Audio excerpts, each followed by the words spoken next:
Halos sold out na po ang ticket sa MGM Grand Garden Arena sa Las Vegas para sa laban ni Manny Pacquiao at Juan Manuel Marquez.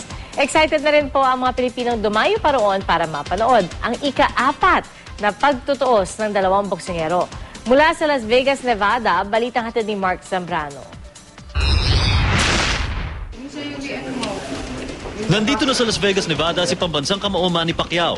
Ayon sa Pound for Pound King, handa na siya sa laban. Siyempre, nagpipray ako para sa lahat. Hindi lang sa sarili ko, kundi para sa kasama rin yung kalaban ko. Si Marquez, pinagdadasal ko sa lahat ng mga boksingerong lalaban sa Saturday. Kaya naman bago ang pinakaabangang laban, pahirapan ng makabili ng ticket.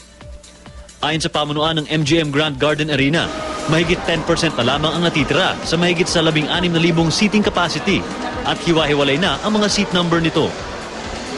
Ramdam na rin ang Pacquiao Marquez fever sa mga sikat na hotel at pasyalan sa kahabaan ng pamosong Las Vegas Strip.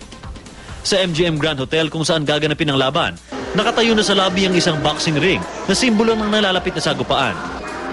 Ang mga poste, balot ng mga poster at litrato ng dalawang mandirigma. Nagkalat na rin ang mga tindang memorabilia sa halos lahat ng tindahan dito. Maging sa Mandalay Bay Hotel, mapapanood ang higanting electronic billboard ng laban na tanaw sa kahabaan ng Las Vegas Strip. Hindi rin nagkulang ang mga higanting streamer. Kaya para sa mga Pinoy na dumayo rito para sa laban, kumpiyansa pa rin silang magwawagi ang kanilang idolong si Manny Pacquiao. Siguro Ano? parang si Pacquiao. Si Marquez, matanda na yan. Medyo mahina pa.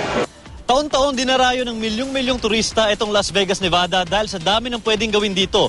Pero sa darating na December 9, muli na namang titigil ang mundo ng lahat ng tao dito. Dahil sa ika-4 na pagtutuos ng ating pambansang kamao na si Manny Pacquiao at ni Juan Manuel Marquez.